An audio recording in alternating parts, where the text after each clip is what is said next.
At what point do you become like, oh, I like this. Like, I like travel a lot. Immediately. I was hooked. There are photos of me like posing in the Delta Sky Clubs at 8 years old with the with like workers and like model planes and stuff. Like I was fascinated from the whole experience. Hands up, heads down, shake it on, turn around. We're kicking down, we're gaining ground. We do it right, do the here right now. Jojo. What's up? Joseph Tillirson. Welcome to Super Trooper. Thanks. How you doing this morning? No, it's not morning. It's not even morning. It's afternoon. It's late afternoon. After you helped us move 1,000 boxes into True Studios. I'm good. I'm glad to be in Gunnersville. So you drove down from Columbia, South Carolina. Yep. Joel, when was hold on. I do this. Events director of True Network. Every time I talk like 5 minutes and I forget to tell everybody who you are, because I assume most people are going to know like who you are and they're in the network, but I think some random people are going to tune into some Super Troopers. So events director extraordinaire. Also, we're going to talk about your organ playing, your classical music singing. Is it classical music? What would it be called? Yeah, it's classical. Wide-ranging conversation. When was our first LinkedIn exchange? What year would that have been? Sometime probably early 2020. Post-COVID? Pre-COVID. Pre-COVID. Yeah. So you were at an event in January. Owners? No, it was a Colonial Life event in January 2020. Oh, that was 2020? Yeah. Right before the shutdown. Wow. Okay. Yeah. I spoke at a Colonial Life event. I totally forgot about that. Where was that?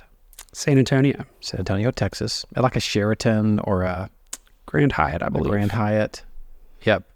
And then I'm going to go ahead and admit that so Colonial is a strategic partner. Now, I've never really fully disclosed this.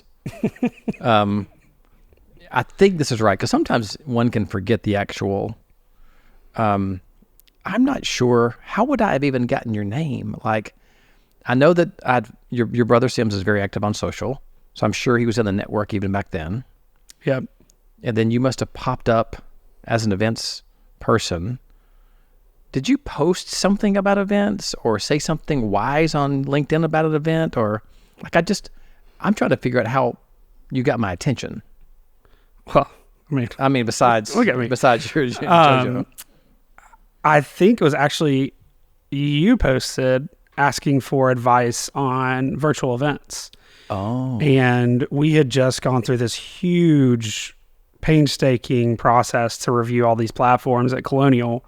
And I had this huge document, and I think I like just responded or commented or something on your post and was like, hey, if you want information on like virtual meeting platforms, we've got an anthology of it. This makes me feel better, by the way. I think then you slid it to my DMs. That is slid in your DMs. But I think this is why. I think this is why I craftily slid in there. So with Scott Patterson, our COO now, I was looking for a director of strategic partnerships. I really wasn't looking for a VP of strategic partnerships. When I sent out, like a year before that, I'd sent out a bunch of emails to our partners saying, hey, I'm looking for this role. If you know anybody.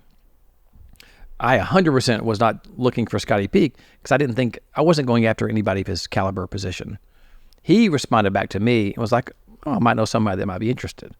So that was totally him because I wasn't thinking it. I think what I did was like, when you sent me that document, it was so good and we were about to go into virtual events. I sent you the same thing. Like, if you know somebody, wink, wink, without the wink, wink, let me know. And then you said, well, I might know somebody. That's how it technically happened. Yeah. So I'm not completely blameless Colonial Life. It wasn't like I was blatantly sliding into DMs, but I'm not blameless. So you joined True in 2020. Yeah. Whew. Man. It feels like a lot longer than that ago. I mean, just not from like time, like work, evolution-wise with our events. Yeah. I mean, that's crazy. All right, let's take it back.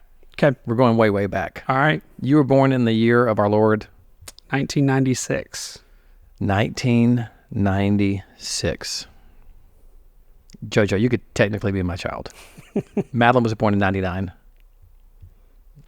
So there's a theme going on here. We just did an episode with Stephen McNeil of the True Team where we talked about him being wise beyond his years. Mm-hmm.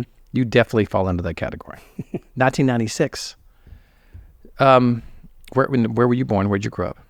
I was born in Marietta, outside of Atlanta. Mm-hmm. So during the 96 Summer Olympics, Oh, yeah. when I was born, grew up in a small town about 3 hours south of Atlanta called Sandersville.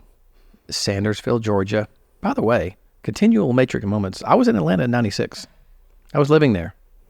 Were you at Kennestone Hospital? Was not at Kennestone On Hospital. or around July 23rd? I was not. But I was solidly Yeah. in Atlanta. I was in Tucker, Georgia. That's actually where I was living, Stone Mountain in Tucker. So Sandersville population, Maybe 7,000? okay. So not, sort of similar to Gunnersville in size. Yeah, no lake. No lake. And I have to start. Man, I get like flowing. I have to enunciate Guntersville. And I just said got to. I mean, Got to not say Gunnersville. Gunnersville. Gunnersville. So similar in size. So we've said that before. You said it's like Guntersville without the lake. Yeah, no summer tourism to like feed shops or restaurants or anything like that. And you have one brother. Yeah. Sims. Is how much older? 4 years.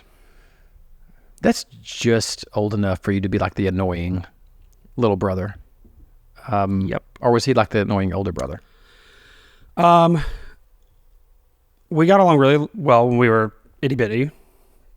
Things get not so great in the middle there, like middle school, him in high school kind of thing. But we started becoming friends again once he went to college. Right. And have been really close ever since. And we're going to catch up to that. Sometimes I don't know whether to go chronologically because it's predictable, but it's way the easiest thing to do is to try to like flow through your life. So you're little Joel Tillirson growing up in Sandersville, Georgia. Yep.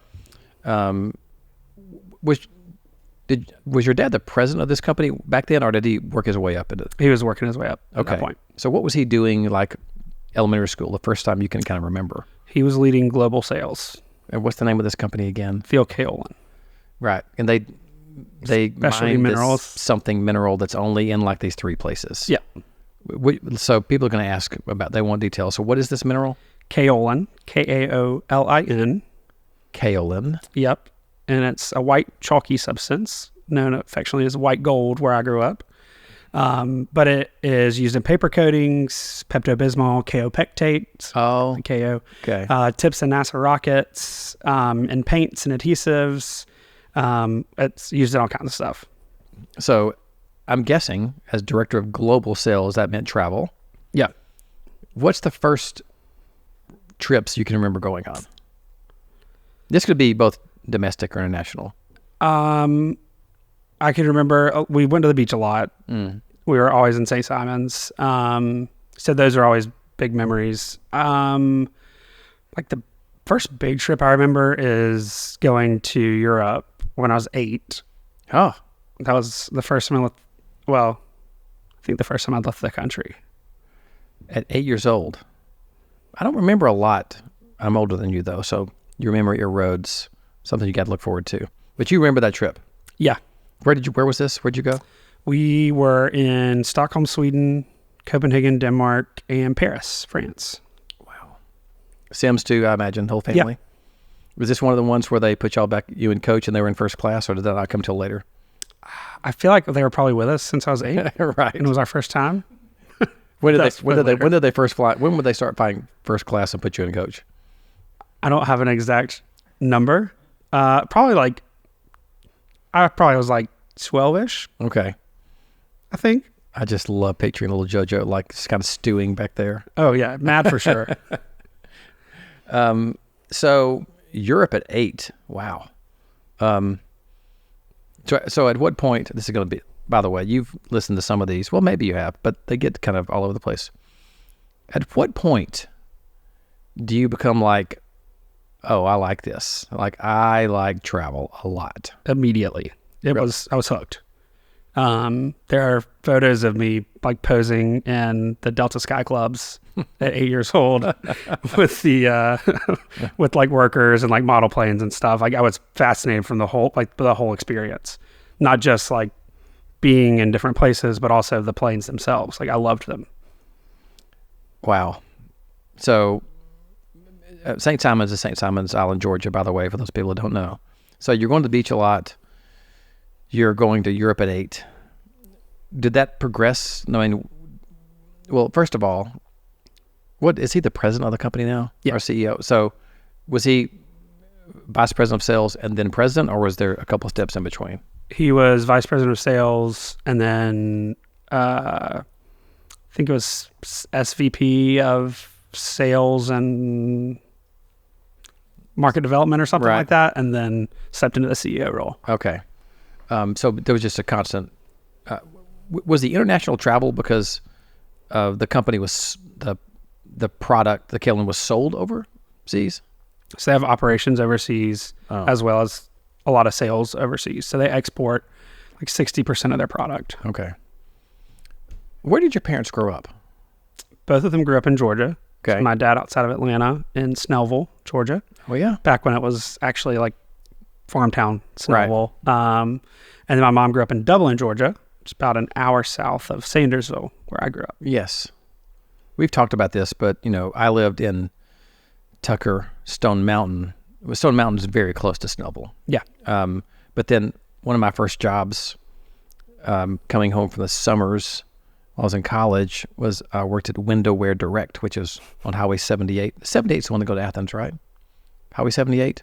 From Atlanta? Yeah. Oh, I don't know. What is that? It's 78, right? That's Interstate 85. No. It goes to Athens. It goes from Snellville all the way to... It's 78 for sure. I'm confused now because there's a 79 here, but there's a 78 that goes all the way to Athens. Your dad would know exactly where this is. Sure. Matter of fact, it might have been in Snellville. Madeline, my daughter, was actually born at East Gwinnett Medical Center. Is that right? Yeah, out there. That's where Madeline was born. How did they meet?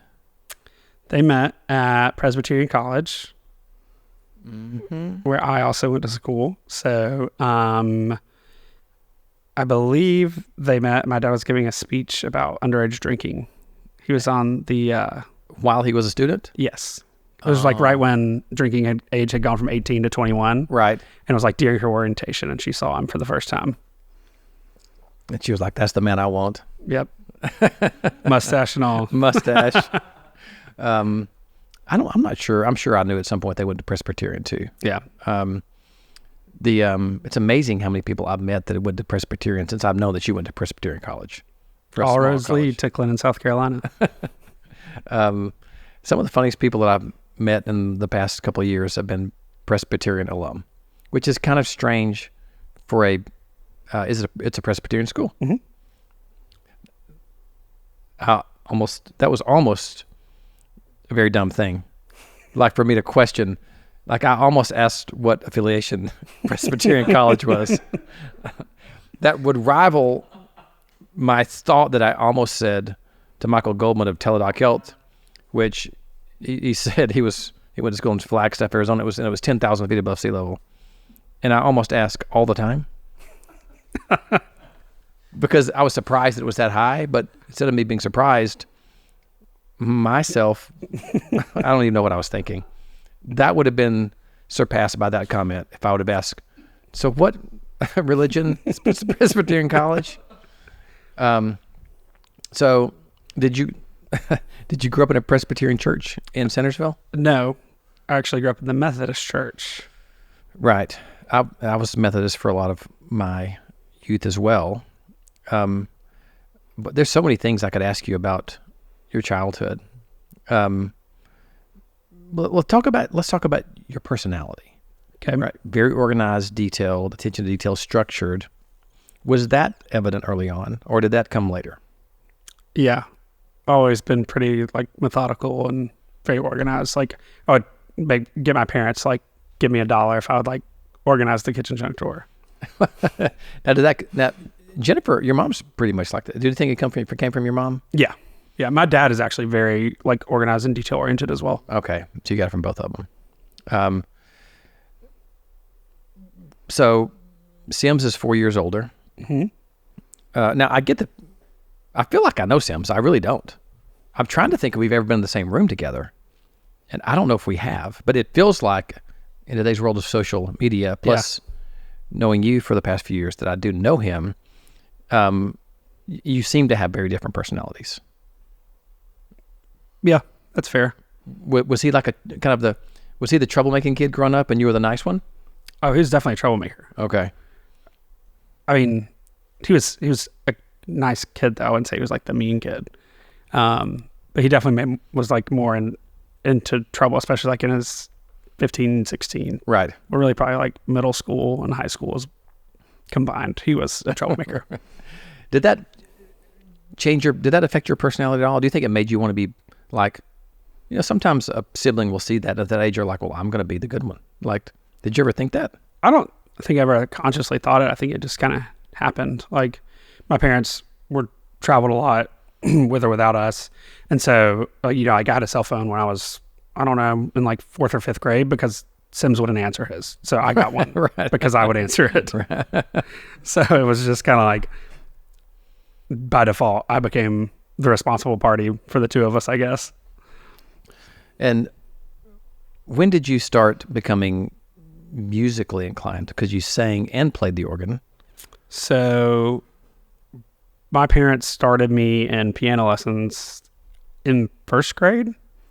And you're good with it? You're just like, yeah, it's good. It wasn't an option. Oh, okay. So it was like, you're going to do piano lessons. Right. And I didn't stop piano lessons until I started pipe organ lessons when I was in 8th grade, maybe. And the only way you could stop piano lessons was to replace those lessons with a new music lesson. Oh, that's just, I don't know if I've known anybody under the age of 70 that's a pipe organ player. Did you just like it? Or was it just like, well, I've got to do something and I kind of know this and it's easier, so? It was kind of a combination of things. Like our church was getting this brand new, like really special organ built as part of like a renovation. And so they were looking for younger people to learn how to play the organ. But I also loved like how commanding it is. Like you cannot ignore an organ. So like everyone has to listen to you. And I just kind of enjoyed that. Oh my gosh. That is so you. By the way, I changed shirts because, we recorded an episode with Stephen McNeil today. And I went back and I saw the Mirabal t-shirt back there. And I'm like, oh yeah, this is bougie. I'm going to wear this in the Joel episode. What's that? Do you still play ever? Do you still play the organ ever? It's been probably since 2018 since I played. I don't exactly have access to one. It's like hard to get to you one. Don't have one in your spare bedroom? Yeah. And then the singing, was that like first, like just normal church singing? When did you start singing? Yeah. So I was in children's choir at church, and then was in the youth choir, and I think I was probably 15-ish and started playing in service in like big church, on right. Sunday morning, like 11 a.m. service, and also joined the adult choir at that time. So I was singing in both the youth choir and the adult choir when I was 15. So I asked this question of our friend Big Steve. Your high school experience, what are the things that came out of your high school experience that kind of are a part of your personality today? Whether it be like seminal moments or experiences or relationships or friendships or trips or school, like that 15 to 18, mm-hmm. What was it that sort of is still with you today that makes you the JoJo you are today? Oh, that's a tough one. I don't know. I think one thing that's true is will pull every second out of every day, and definitely was guilty of that in high school. So like whether it was being involved in student government and playing sports and also going to church, I worked part-time. So I would work every day after school from the time I was 16. So I think that like maximizing every second and probably filling my plate a little more than should at times. I don't know. What was your job? Or did you have multiple jobs? I was a personal assistant. Oh, two. Her name is Kelly. She owned an anesthesiologist staffing firm. Well, I can see that. Your attention to detail. So I cut checks and did all kinds of random stuff in the office for her. Well, that's interesting. Are there trips that stood out during that time? Like, where else did you go during your high school years? What were some of the trips that you took? Gosh, we traveled all over. Italy sticks out as a favorite. We went to Finland. I'd already mentioned, as a young age, starting that. I'm guessing all kind of places in the U.S. too, though, right? Yeah. I just can't, my first plane ride was at 25 years old. It's such a different experience, you growing up with that sort of worldliness. I think maybe one of the advantages that you had is that you were you had different cultures, right? Yeah. Was there anything about travel, right? About so many different cultures and traveling that contributed to you, say, maybe growing up pastor? I think seeing life outside of my microcosm of the world in small town Georgia, one thing that my mom wanted to ensure once she took her two young children from Atlanta to this super small town where we only had a Walmart as a grocery store, she wanted to make sure we were exposed to lots of things. My mom's an art historian, and so she wanted us to see all these different things and people. And so I think just understanding that there's more to life than this one type of person that I grew up around. And so, yeah, I definitely credit my parents a lot for that, for being able to see that and experience a lot of diversity and different ways of thinking and acting and living from an early age. It's interesting. I've met your parents a couple of times, and it's obvious when you first meet them that your dad's very smart. I mean, sometimes it just is evident. He's got just his eyes are alive, and he's interested. He's looking to you. He's asking you questions. You can tell he's a smart guy. And your mom, I don't know any other way to say it, but just appears elegant, like classy, together. Yeah. It's cool to have parents that are devoted to you that way. Do you ever look back and just reflect, unless I'm putting words in your mouth, but it's kind of cool to have good parents? Oh, absolutely. They have a house 5 minutes from ours. We are together all the time. So it's not I think it's common, in your 20s, oh, mom and dad are coming into town. But during the pandemic, my parents were like, hey, we're going to buy a house where you live so that we can see you. And it was never damn, mom and dad are getting a house here. They're going to be close.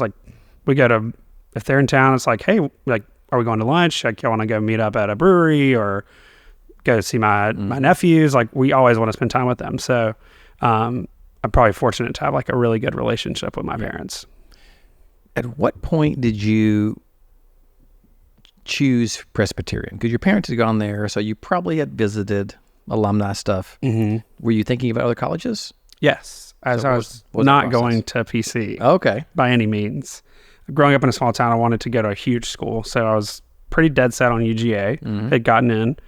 And then had been to PC many times. My brother was there. He had transferred from Georgia Tech to PC and was finishing his college career there, but was graduating when I graduated from high school. But I really didn't have much interest until I went to a scholarship competition there to interview for their biggest scholarship they had. So it was kind of the roll out the red carpet day. Okay. And so you got to interact with professors and different current students. And that day is when I decided that I wanted to go to school there. In looking back, are you happy? Do you ever think I wonder what it would have been like going to UGA? I think you always have that, oh, what if? But I wouldn't trade my experience there for anything. So the same question. Let me ask you this question. I ask you what happened in high school that maybe helped define who you are. Your college experience. Just talk about it, how it sort of helped shape you. Yeah. So I was very involved in college as well. I was kind of a chameleon of sorts. Like I was in a bunch of different friend groups. I was in a fraternity here and was also a choir kid. So I was, singing with maybe a group of people who stereotypically are looked at as not the most popular, but was running around in Greek life, which kind of is like the popular kids, right? In stereotypes. I also worked for the Office of Admission, which I think attributes a lot to kind of where I am in career-wise, because of some work I did with events there. But yeah, I did a little bit of everything. So I wanted to be involved in different groups and know lots of different people, even though I was on a campus of 1,000 students. Right. Has there ever been a time in your life where you've been okay with just not doing anything? No. Like never. Like you've always been doing something all the time.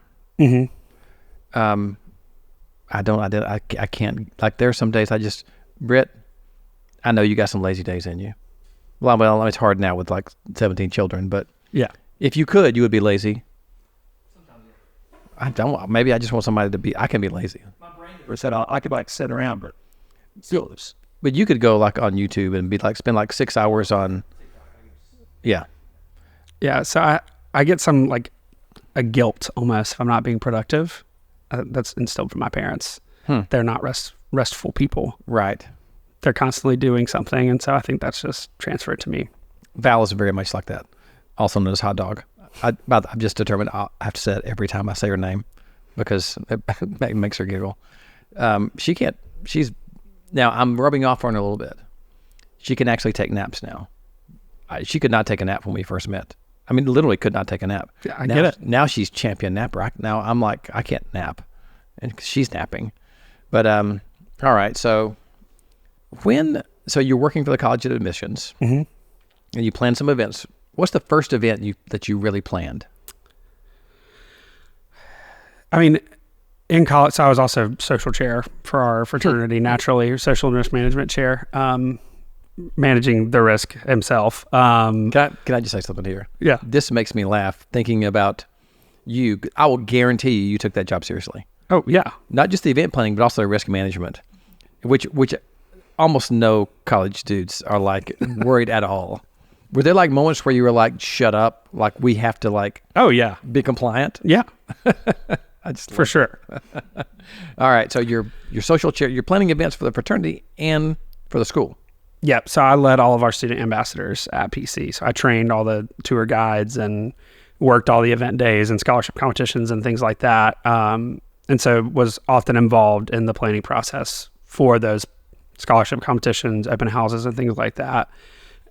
The first like event I planned myself, I was, my boss at the time went on maternity leave my spring semester senior year, and I was on schedule to graduate in December of that year. And because it's a residential college, you have to be a full-time student to stay in your campus housing.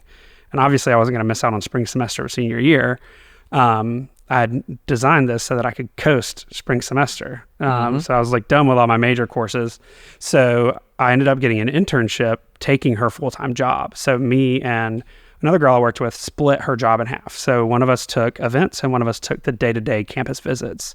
So I got events. Right. So my very first event was a open house in January of 2018. Wow. I mean, that's really not that long ago. No. I mean, so we were having our third owners meeting when you were on campus planning the open house. Mm-hmm. That blows my mind. That blows my mind. Time doesn't mean anything anymore. Wow. When did you graduate? 2018. Okay.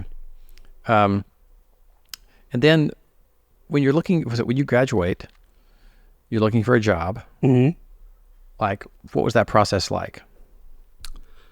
Well, I didn't know what I wanted to do. So I have a degree in French and a degree in psychology, so I was not really on a track for anything specific. French psychologist. Um, I don't even know what that means. What could you?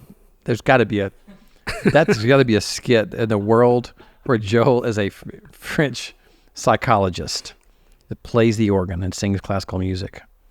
Okay, I digress. So you didn't know what you wanted to do. Yep. But obviously I needed to have a job. Right. Wanted to make good money. So I was really just kind of like, what can I do and make good money? So recruiting was a big possibility. I'd gotten job offers to be a recruiter. And one of our family friends, I was actually at my last fraternity formal. I was on the beach at Hilton Head, Island, South Carolina. And he called me and I was like, is something wrong? Like, what's going on? And he's like, I have a job for you, but you need to go apply right now. And so I left the beach and went to our, like Quality Inn hotel room and pulled out my laptop and applied for this job to be a corporate event planner at Colonial Life. Was this 18? Mm-hmm. And I mean, I was just like, okay, I didn't know you could get paid to do this. Like, you can get paid to be a hotel snob and plan events. Like, obviously there's way more to it, but like to travel and to do all this stuff, like I had no idea that was somebody's full-time job right in the real world. And so, yeah, I applied and then interviewed, and a couple rounds of interviews later, got the job offer. So you were there for 2 years, if my math is correct, from 18 to 20. 2.5, yeah. 2.5. But you went on some pretty cool trips. I know there's an Australia trip in there. Yeah. Was there a cruise? Baltic Sea cruise. Baltic Sea cruise. This is where I start feeling bad about our events, but we don't have Colonial money yet. What was that like? So you went from, what was your job when you were hired as a what? What was the title? Or Meeting and event planner. Meeting event planner. But how many people are on that team? Like, at that time, there were 10 people. Okay. Was there a time where you were like, oh, I kind of like this? Oh yeah, pretty immediately. Yeah. Was there anything? So, we've talked a lot over the past. How many years has it been now? 3 years. So I know you pretty well, and I've known most of what we talked about so far. But I just find it amazing that having children that are not that much older than you, younger, sorry. The fact that you grew up in sort of a wealthy household with advantages and privileges and travel and all these things, but yet you've always maintained this insane work ethic. Like, I don't know, how does that happen? I think there are parents out there that are like, okay, how do I do this? I didn't even plan to ask this question. Do you have tips for parents that, or like me, like, you know my story. I grew up with nothing, and now I have something, and I've always tried to, like, how am I going to make sure I don't spoil my kids? How do they get a work ethic? Yeah. How do you ensure that your child, let's say that there's somebody listening right now, and their kids are like 8, 9, who's good for this? The Jansons with their adorable girls. How do you make sure they have a good work ethic when they're going to have things better than their mom and dad had growing up? I think it's a tough balance. Like, my parents were really strict, and we had very high standards in our household. I mean, cell phones taken if you didn't have all A's, car taken once you were 16. They were strict. Yeah. So I think you have to strike a balance of expectation and obviously understanding if not everybody's an A student. Like, not everybody is a school kid. I was a school kid, and so it worked out well. But I think it was that, and I was always expected to work, to put in the effort. So whether it was doing yard work at our house or, helping with different projects, there just was no, like, you weren't going to sit on the couch and play video games if there was stuff to be done. Mm-hmm. Like, you could get your ass up and go work. Right. And when we were in trouble, we would have to, like, clean the baseboards and shine the silver. Like, that was a punishment at our house. Right. So I think just high expectations and constantly having the expectation that you were going to pitch in no matter what. Yeah. and same with like, I've always had a job since I was legally allowed to in the state of Georgia. You know, I was Right. 16 and started working, and it's always been, I mean, it was well taken care of and had more than probably the average person, but was always required to work. Yep. It really is interesting because I think so many parents are just afraid to upset their kids. I think that's what it comes down to, is that you love them so much. Like, it's almost impossible for a child to understand, even with kids that get to be 15, 16, 17, 18, to understand how much your parents really love you. Well, mostly. Not everybody's invested in it, but most of us are. And you don't want them to feel pain or discomfort. But yet, and there's a balance, right? I mean, there's probably sometimes you thought, I think they're probably a little too strict sometimes, like they maybe. For sure. Yeah. There's a balance between expectations and accountability, but you always knew you were loved. Yeah. Super interesting. Maybe we need to have like a parenting podcast where we all sit around a round table and talk about parenting. I think we could help people. We were talking with somebody that was going to be a love podcast because, perfect transition. You're about to get married. Yes. I'm skipping things, but I don't care. This is so important. We have to talk about it. You're getting married in like a week and a half? Yeah, week and a half. Wow. So I always ask this. I've asked this for almost every guest. So Dylan, your fiance.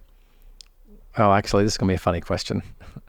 I always ask the same question, when's the first time that you locked eyes in that way with Dylan, where you were like, oh, hey boy. Like, when was that moment? Well, so we matched on Tinder. That's when I know this is going to be a funny story. During COVID. So I guess it was a virtual locking of eyes. Right. So it took us, he was working in a COVID unit at the hospital when we met. Mm-hmm. It took us 2 months of like FaceTiming, texting, Snapchatting, calling before we actually met in person.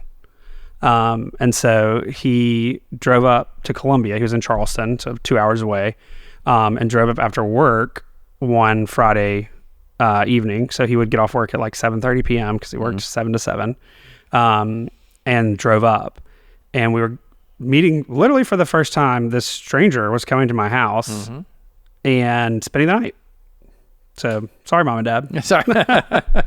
But you've talked for a couple months now. Yeah. You know, part of the part that makes me smile about that is that if you think about over the last 3 years, all the relationship stuff y'all have gone through, the goods, the bads, the struggles, I'm sure you've broken up a couple of times or wanted to, like, things happen. Yep. But then you go back to that first moment of, if you could capture the anticipation that you had, like the day before, like, I've been talking with someone, I really like him, he's coming exactly going to spend the night. This may not, I don't know what the hell am I doing, is this the right thing, but I'm excited about it. Yeah. Can you go back and remember how that felt? Yeah. It was big butterflies. Oh man. But we could make $1 billion, $1 zillion if we could capture that feeling. Maybe that's what heroin does. Maybe that's what that's about. I'm not going to try it. So how long before you're like, oh, I really like this guy? Let's see. So he came on Friday. We started dating officially on that Sunday. Holy schmolies. Yeah. He was not playing around. He was like, I'm not like here for games. So like, if you like want to be together and date, like we can do that or not, but you're going to decide. Oh. And I distinctly remember we were in the grocery store parking lot on Sunday afternoon. Oh. We had picked up, we were going to cook dinner, and he was just like, hey, I need to know what's going on. Wow. So we officially started dating that Sunday. And I probably told him I loved him for the first time, like, that was July. So it's probably like September. He was not messing around. Dylan, I know you're going to listen to this. You were not messing around. That's interesting. Did that scare you at all? I thought it was a little much, but I also I appreciate very much like the sincerity of from where it was coming. Yeah. And I also liked that he was really just being like, hey, no bullshit. Like, sorry, am I allowed to cuss? Oh yeah. Yeah. I don't think that's a major curse word. Okay, well, it comes with the territory. But I appreciated the approach to like no games. It's like anybody who's been in the dating world recently, like there are a lot of games that people play, and he was just like, we're not going to do that. Like, let's respect each other and just be honest about what we want. Is he older? Same age? How much older is he than you? 2.5 years. Okay, not that much. So now, fast forward, week and a half, getting married. Yep. In Asheville, North Carolina.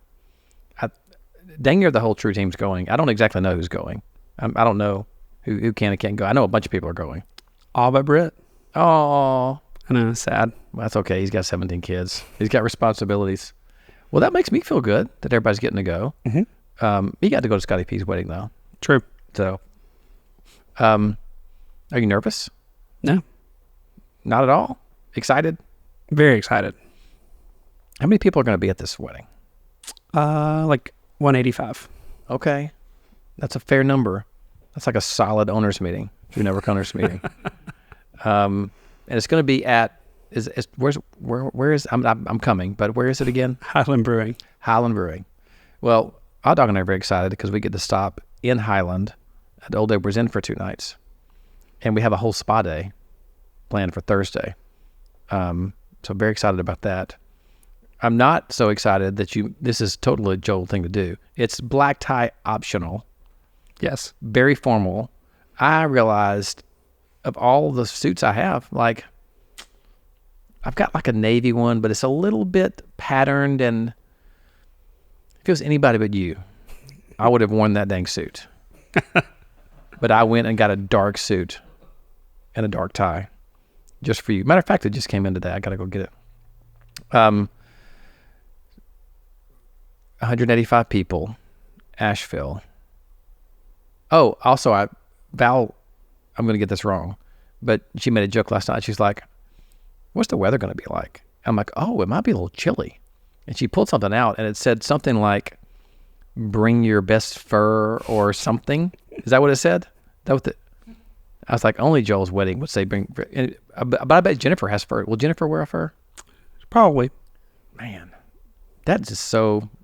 I feel like I know Jennifer way better than I know it, because there's a little bit of Val and Jennifer. They share some characteristics of sort of structure and cooking and organization and processes. You've already had your bachelor party, right? Yes. Where was that? In Ponte Vedra Beach, Florida. Right. Because what was I doing at the same time? Where was I? Because I was somewhere where there was alcohol involved. And you were somewhere, well, you were obviously on your bachelor party where I'm sure there was alcohol involved. What was the date? When was that? It was in September. No, I wasn't. Was I in Croatia? It was right before Croatia. What, Oktoberfest. Yeah, you may have been at Oktoberfest. I was at Oktoberfest because I was talking about all the beer, and you had the joke like probably more at my bachelor party than you had at Oktoberfest. How's your mindset right now? Like some people just get what's called like wedding brain, where it's all you can think about. I mean, how are you feeling? You said you weren't nervous, but give me more. The listeners and viewers want more. How you feeling about your wedding? I'm really excited about it, like, which is true. So I plan 85% of it. No surprise there. So like the only thing I would say I'm nervous about, and I'm not because I have a really great planner that I'm working with, but like it not being in control of like the setup and things like that stresses me out a little bit. Yeah. But I'm trying to not be groomzilla, if you will, and let go of things and let it be done, because we have a great team that we're working with. But no, like I wouldn't say I have total wedding brain. It's definitely like consuming thoughts more than it has in the past few months.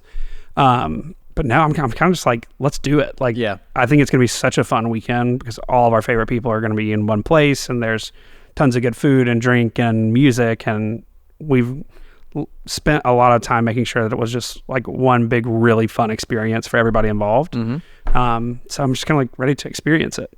Well, me too. I'm ready to experience it. I probably should have, big mistake on me. I'm guessing the wedding's Saturday. Yeah. So we're probably coming home on Sunday. I should have extended one more day and came home on Monday. Although I'm not sure Miss Hot Dog would be down with that because we've been traveling so much lately. What's the music? Can I ask that question? Do I know what the music is? It a DJ? Band? Live band. Live band. A lot of dancing. Okay. How many tuxedos pants have you split at other people's weddings in your life? Individual pairs, or how many times have I split my pants? How many times? Probably 5. That's an unbelievable record. That may never be broken. That's like an unbeatable world record. Are you always like doing the splits or something? Getting down low? I love to drop it low. Get it aggressive. I like it. The most iconic one, I have to tell the story because the dichotomy is just hilarious.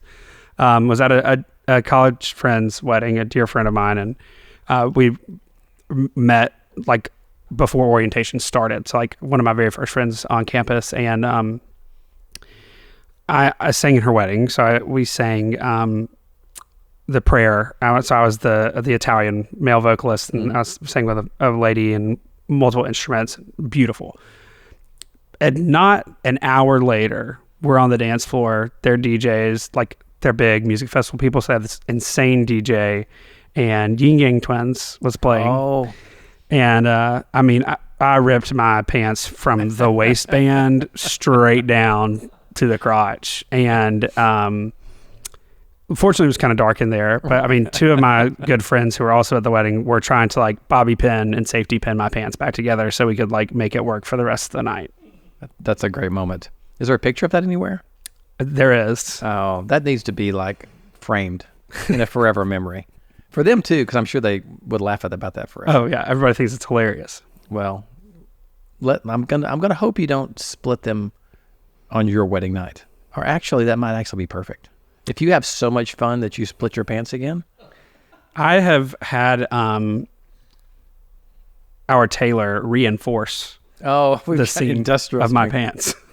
Well, you've also, I'm not sharing anything, but you've dropped some pounds going into the wedding. Yep. Because even at lunch, we went to Pizza Ed's, which is the pizza restaurant next door. And I mean, the lady was like, what do you want? Jill's like, I'll take a salad with like cheese on the side. No cheese. That's incredible. Oh yeah. Your dressing was on the side. No cheese. Very disciplined right now. Dialed in for the wedding. Getting ready. Probably going to come back to this, relationships and such. If you could go anywhere in the world, let me ask this 2 ways because I need to get a specific answer. Okay. You've got a week vacation and you can go anywhere in the United States for a week. Continental United States. Okay. Where do you go? You could talk your way through a couple sites if you needed to process it. Yeah. Well, I think it just depends, like, what the purpose of the trip is. Like, are we relaxing? Like, what's going on? Like, oh gosh, I'm very big on wanting to do some national parks right now. Okay. So, I would probably want to hit some of the national parks, like Montana, Utah. Okay. But I'm not sure. That's one answer. Okay. There's actually a new wellness resort that just popped up in Arizona that looks insane. What's the name of this? I can't think of it. I think I read it. I think as soon as I started talking about it, I couldn't think of the name. It's beautiful. Somebody posted about it recently. It's casitas and the full thing. I would love to go and do that for a week. All right. We might be able to pull that off sometime. We're going to have to have a really good true year at some point to have like the team retreat. The place Skyterra where Val and I go a lot, it's not as luxurious. Yeah. But I think the team would love something like that, where it's just focused on health. It would help if it was like really, really nice. Oh, yeah. Okay, internationally. So now you can take 2 weeks anywhere internationally. This is also tough. There's so many places. I have a huge running list of all the places we want to go. I would say South Africa is huge on the list. A trip to Bora Bora, Maldives, something like that, is definitely on the list. But Dylan and I also have a goal to touch every continent. So if somebody's giving us a free trip, I'm probably going to cash this one in on Antarctica. Okay. Because it's the hardest and most expensive to get to. Let's talk about some of your favorite hotels. Because some of these places people are never going to go. However, specific hotels, much more reasonable. Well, maybe. We're about to get some expensive places, ladies and gentlemen. What are some of your, like if you had to go revisit a hotel, just for the hotel itself? That I've worked in? Yeah, that you've visited in any capacity. Any hotel, anywhere. Just for the experience of the hotel itself, on the grounds and the pool and the room and whatever else is there. I mean, one that I grew up around that easily comes to mind is the Cloister at Sea Island. Mm-hmm. They know what they're doing. Yeah. Is there a Patriot thing there later sometime? Mm-hmm. Hope I qualify for that one. What else you got? Wonderful experiences that you can remember having. The Montage Deer Valley in Park City, Utah. Okay. One of my favorite spas in the world. I've never been there. Love it there. Mm-hmm. Also in Park City, Stein Eriksen Lodge. So, I've been threatening to visit Josh Kelly. And if he doesn't extend me the offer to stay at his ranch, which he better, because we've been very good to Josh. There's no way he makes it this far. So he might actually click on the podcast. 0% chance he makes it this far. I would agree with that. Adult ADD for sure. If he makes it this far, I better stay at the ranch. However, maybe I stay at those places instead of, so 2 places in Park City. I've never been to Park City. I went for the first time for spring break like 2 years ago. Oh, I've heard you say good things about, it's in Hawaii. It's on the Big Island. I actually went and kind of toured it when I was there a couple of years ago. Auberge Monolani. Yes. You like that place? Hmm. That restaurant there, what is that, Canoe? Yeah. Oh, that's one of the best meals I've ever had. Restaurants. We haven't even talked about that. Oh. Okay, let's talk about some of your favorite restaurants ever. This is difficult. Yeah. We don't have to rank them. We just want to talk about some of them. Purple Pig in Chicago is a favorite. I don't think I've ever been there, and I've been to Chicago so many times. It's tapas style. Okay. Some of the best crispy pork belly on the face of the earth. That was my nickname in high school. I've been waiting to use that on this episode, this crispy pork belly. I don't even know why. That's because it's so stupid. I'm sorry. I can't remember the name. What did you say? Purple Pig. Purple Pig. I was going to say Porky Pig, crispy pork belly. Purple Pig in Chicago. Yes. There are some, this is terrible because the names are escaping me of 2 of my best meals ever. I can't even think of the name of the restaurants. It happens when you're... But there's it's a Michelin starred French Asian fusion in Paris. So when Dylan and I were there last November. I remember. I saw the pictures.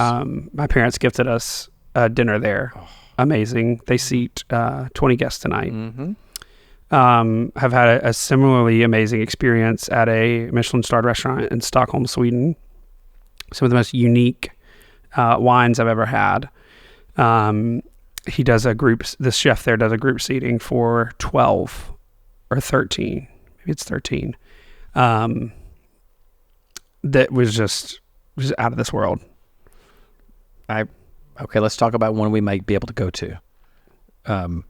Michelin ones. I'm trying to think. I don't know if I've ever eaten a Michelin restaurant. I've missed the one at the Grand Del Mar several times now once they got their star in the Fairmont there. Give me another one. Stateside, just something you love other than Hall's Chop House. We do love Hall's Chop House. This is not sponsored. I'm trying to think of there's a place in Atlanta that I used to adore as a child. I don't think it's there anymore. It's called the Golden Buddha. Downtown. Yeah. Really close to the Omni CNN Center. Yep. That was like that was your jam? Favorite place to go eat. I think I've been there.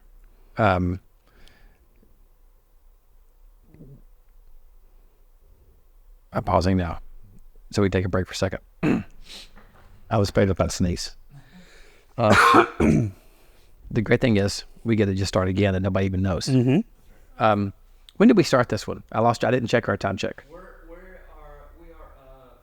an hour in, right? Oh, wow. Okay. I don't know. What have we not covered that I can circle back with that's like important to you? Or we talked about childhood a little bit. We talked about Presbyterian a little bit. All right, I'll ask you some true questions. Okay. This will be it might be gratuitous, it might not, I don't know. So we were just talking about Golden Buddha. Yep.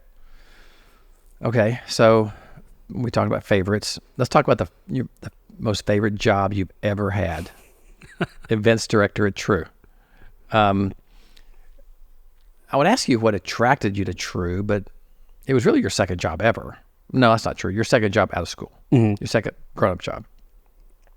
What do you like about it? What do you like about what we're doing at True? I think the thing that's stuck out to me and continues to be a top thing for me is the people, the community, the culture around True, our members. It's easy to want to be dedicated to something that you're doing for people that are very likable, that you become friends with. Yeah. Well, there's a lot of those. We've been very fortunate to attract them. And I think you've been a part now of the last 3 years of being an integral part of helping to attract people like that. I think it can be, I don't think if everybody understands the value of a good experience. That's not true. I didn't say it the right way. I don't think they don't understand the work that goes into putting on a great experience. It's kind of like, oh, we're at a hotel, you have food. It's so much more than that. And you're so good at the details. What are some of the details that maybe people may not think about when like, oh, that was a great event? What are some of the details that go into putting together a good event that may not be just sort of really evident? That's tough. I mean, it takes thousands of tiny tasks to get to one of these 3-day events, mm-hmm. right? Like True Learning Academy or owners meeting.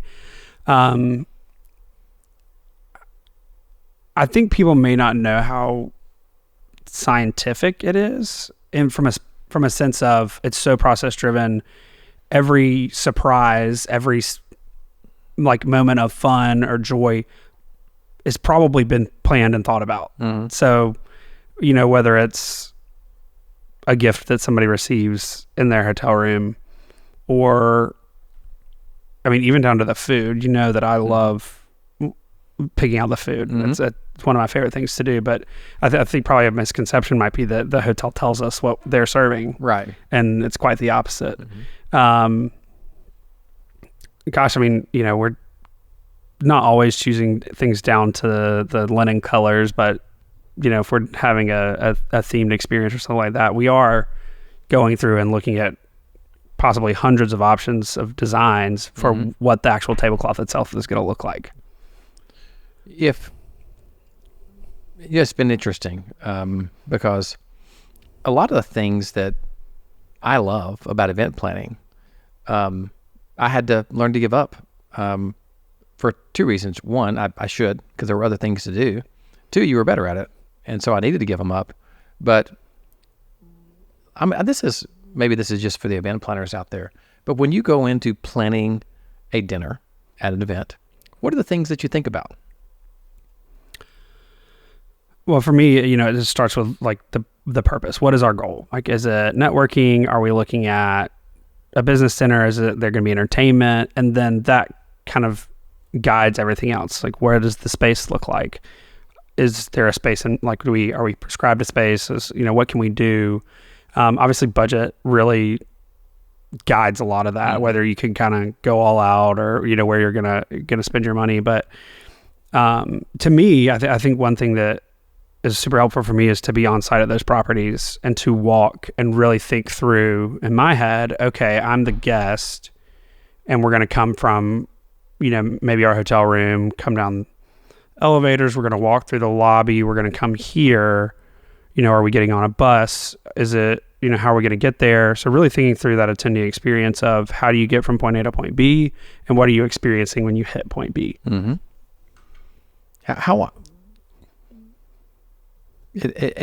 I'm always a little bit surprised about how many dietary restrictions people have, and it seems to grow.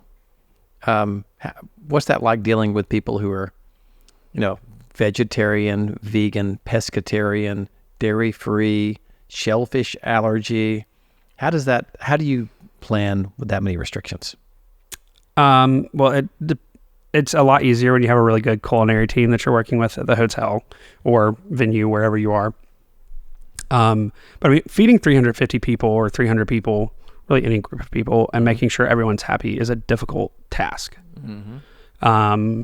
Because, for me as a planner, I'm like, okay, I've got 350 people. I've got 9 vegetarians, 2 vegans, 4 shellfish allergy. And so it's just these numbers. But what makes a really good experience is putting myself at that place at the table and saying, okay, I'm the shellfish allergy. Right. What is on my plate? Mm-hmm.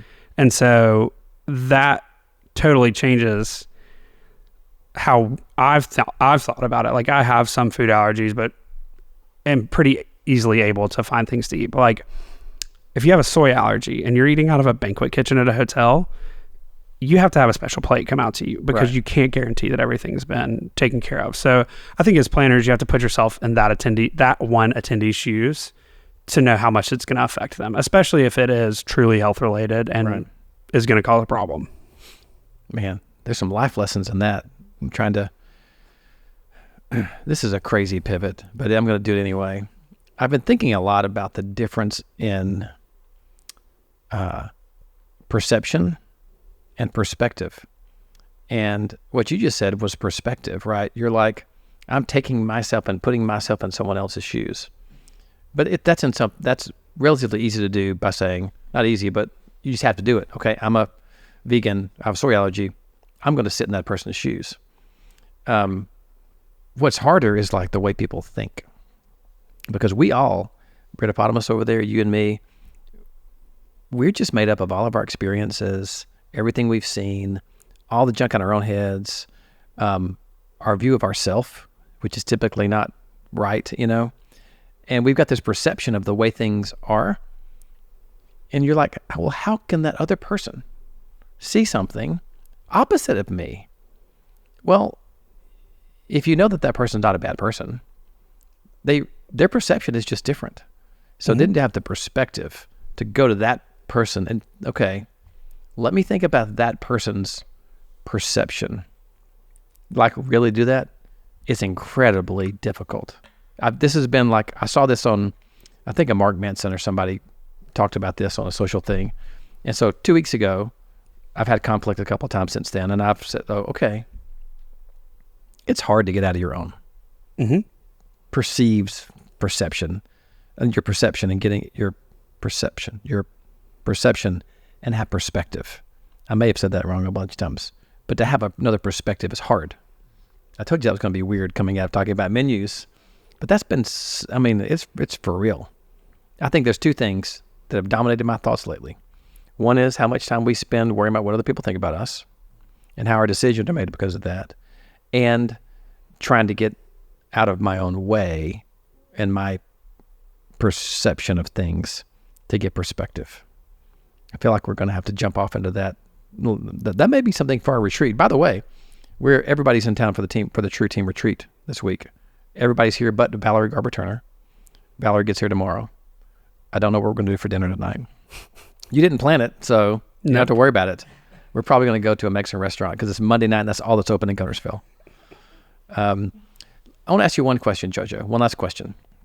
At some point in the past year and a half, 2 years, you sent me a text that basically said, you could have been drinking, so realized that this could have come from a tipsy text, but it says something, you thanked me for loving and appreciating all of you, your whole person. Do you remember sending that text? Mm-hmm. What did that mean? What did you mean by that? Well, I think for a lot of people, they can't be authentically themselves or their whole selves in the workplace. Like for me, like I am a gay man. I'm also boisterous as hell and tend to kind of come in and I have a very loud voice. But you let me have that voice. And so I think just being exactly who I am and not saying like, okay, well, like you need to tone it down or anything like that, but just being who I am. I was about to talk to you about toning it down a little bit, but no, I'm just kidding. Well, it's interesting. I feel like we, and I do mean we, have created a really unique culture at True. You know, I'll give myself some credit for starting it, but then it's been really a teamwork, especially over the past 3 or 4 years, where we've had this exponential growth. And we've created this culture because Britt, you, me, Valerie, Scotty P, everybody has this different perception. I didn't even mean for this to tie together, but everybody sees things a little bit differently, and certainly different personalities. And I am sometimes ridiculously vulnerable, I think, to a point where it hurts my leadership sometimes, because I can share too much, or like other people view me in a certain way, and you guys are almost like family, where you're like, me ain't all that, you guys. Like, we see him in his weakness and when he's rambling about shit on the team call. But I hope what it can continue to do is encourage people to be themselves. I just wish I would have learned that a long time ago, that as soon as I started being myself, better things happened for me in my life.